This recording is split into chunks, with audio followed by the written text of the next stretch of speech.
उस कथा में ऐसा प्रसंग आया कि सांख्य, योग, वेदांत तथा पंचरात्र, इन 4 शास्त्रों द्वारा जो पुरुष भगवान के स्वरूप को समझ लेता है वही पूर्ण ज्ञानी कहलाता है। तब मुक्तानंद स्वामी ने पूछा कि हे महाराज, इन 4 शास्त्रों द्वारा भगवान को किस प्रकार जानना चाहिए?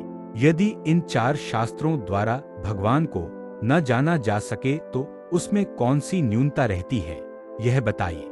तब श्रीजी महाराज बोले, सांख्य शास्त्र भगवान को 24 तत्वों से परे 25वां बताता है।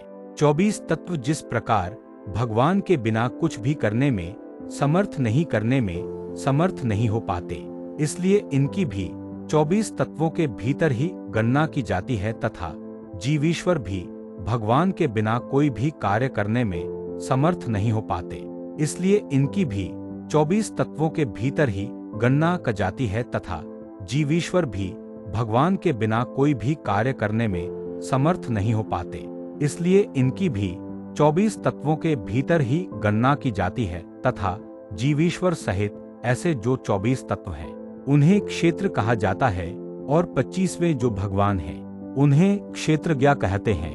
योग शास्त्र जो भगवान को 26वां तथा मूर्तिमान बताता है और जीवीश्वर को 25वां कहता है तथा 24 तत्वों को पृथक बताता है, उसका यह निर्देश भी है कि इन तत्वों से अपनी आत्मा को पृथक समझकर भगवान का ध्यान करते रहना चाहिए। वेदांत शास्त्र तो भगवान को सबका कारण, सर्वव्यापक, सर्वाधार, निर्गुण, अद्वैत, निरंजन तथा कर्ता होने पर भी अकर्ता, प्राकृत विशेषण रहित तथा दिव्य विशेषण सहित बताता है। पंचरात्र शास्त्र ने भगवान के संबंध में यह बताया है कि श्री कृष्ण पुरुषोत्तम नारायण ही वासुदेव, संकर्षण, अनिरुद्ध तथा प्रद्युम्न के नाम से चतुर्व्यूह रूप में रहते हैं और पृथ्वी पर अवतार धारण करते हैं। जो पुरुष उनकी 9 प्रकार की भक्ति करता है उसका कल्याण होता है। इस प्रकार ये 4 शास्त्र भगवान के संबंध में जैसा वर्णन करते हैं उसे यथार्थ रूप में समझने वाला पुरुष ही पूर्ण ज्ञानी कहलाता है।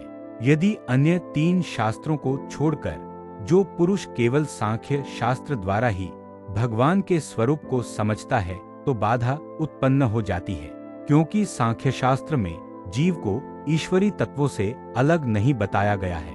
इसलिए जब तत्वों का निषेध करके तत्वों से अपनी जीवात्मा को पृथक समझा जाए तभी 25वां अपनी जीवात्मा को समझा जा सकेगा, किंतु भगवान को नहीं समझा जा सकता। यदि अकेले योग शास्त्र द्वारा ही भगवान के स्वरूप को समझा जाए तो यह दोष आता है कि योग शास्त्र ने भगवान को मूर्तिमान बताया है, वह उन्हें परिच्छिन्न मानता है किंतु अंतर्यामी और परिपूर्ण नहीं मानता। जो एकमात्र वेदांत शास्त्र द्वारा ही भगवान के स्वरूप को समझता है तो यह दोष आता है कि भगवान को जिस प्रकार सर्वकारण, सर्वव्यापक तथा निर्गुण कहा गया है उन्हें वह निराकार समझता है, लेकिन भगवान के प्राकृत कर, चरणादि रहित और दिव्य अवयव वाले सनातन आकार को नहीं मानता। यदि अकेले पंचरात्र शास्त्र द्वारा ही भगवान के स्वरूप को समझा जाए तो यह दोष उपस्थित हो जाएगा कि भगवान के अवतारों के संबंध में जो भक्ति कही गई है उससे मनुष्य भाव आता है तथा एकतेशस्थ भाव का ज्ञान होता है, लेकिन इसके द्वारा भगवान के सर्वांतर्यामी तथा परिपूर्ण होने के भाव का बोध नहीं हो पाता। यदि इन समस्त शास्त्रों द्वारा भगवान को न समझा जाए तभी ऐसे दोष आ जाते हैं। यदि इन सब के माध्यम से भगवान के स्वरूप को समझा जाए तो एक शास्त्र के ज्ञान द्वारा आने वाले दोष का अन्य शास्त्र का बोध होने से निराकरण हो जाता है। इसलिए इन चारों शास्त्रों के माध्यम से भगवान के स्वरूप को समझने वाले पुरुष को ही परिपूर्ण ज्ञानी कहा जाता है। जो इन चारों शास्त्रों में से एक शास्त्र को छोड़ दे उसे पौन ज्ञानी कहते हैं। 2 शास्त्रों को छोड़ने वाला पुरुष आधा ज्ञानी कहलाता है और 3 शास्त्रों को छोड़ने वाले पुरुष को पाव ज्ञानी कहा जाता है। जो इन चारों शास्त्रों को छोड़कर अपने मन ही कल्पना से चाहे किसी भी तरह शास्त्रों को छोड़कर अपने मन ही कल्पना से चाहे किसी भी तरह शास्त्रों को समझकर उसका पालन करता है, वह भले ही वेदांती हो या उपासना वाला, उन दोनों को ही पथभ्रष्ट माना जाएगा और उनमें से किसी को भी कल्याण का मार्ग नहीं मिल पाएगा। इस कारण वेदांती दंभी ज्ञानी है तथा उपासना वाला भी दंभी भक्त कहलाता है।